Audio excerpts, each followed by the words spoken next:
Thank you. I did want to do a follow-up comment or question. You mentioned Russia and the difficulties and the sort of strategic use of homophobia to hide other issues at stake. Could you tell us a little bit more about how Human Rights Watch is planning or is advocating for LGBTQ rights in Russia?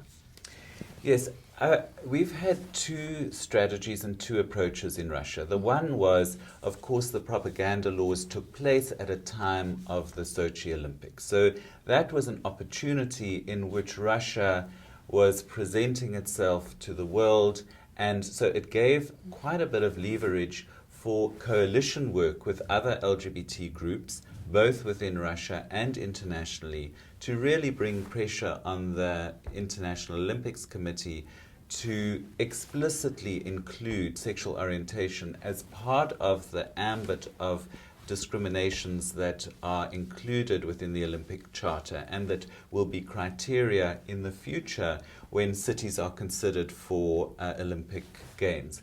And that was a successful campaign. There has been that explicit inclusion. And, we'll see how the International Olympics Committee approaches this going forward and in the future. So that's relating to one specific event. But what about the long-term issue in Russia? And it's very easy that after an event like that, once the international spotlight has moved away, is that, it can be forgotten about and move on to the next big issue. But I think the advantage of having an LGBT program at Human Rights Watch that's embedded within a broader human rights program is that Human Rights Watch has had an office in Moscow for 20 years, so there is a way of continuing that work. And what we have focused on is to show the effects of the propaganda law. The Russian version of it is that it's there to protect children. What our research has shown is how children who are already vulnerable, LGBT children in particular, are subject to extraordinary levels of violence that takes place with impunity.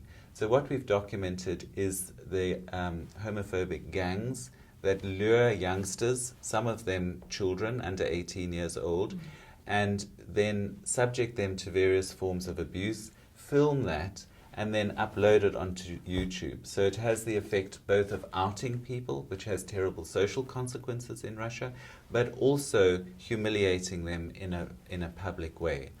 And we did a video around that went together with our report. That was a video that went viral. I think there's over 4 million people have seen it. So the idea is to draw attention to and expose the lie that Russia is giving is that this is about protecting children. We're showing that it's anything but. Now, do we expect that to bring about change now in Russia? No, but it's important to be documenting it. And I would say that there is some impact of that report. Our advocacy director and the researcher who did that report have recently been on a trip to Russia. They meet with all the ombudsmen in the different regions. And on a regional level, there's a different response to the findings of the report. Because really what the report on one level is saying is this violence is taking place with impunity. There needs to be some consequence to these people who are perpetuating this violence and doing so openly in public with no consequence. And, there is some leverage there. And then the long term is just to document what's taking place. Sometimes, you have to be there for the long haul and to recognize that there are no quick fix solutions.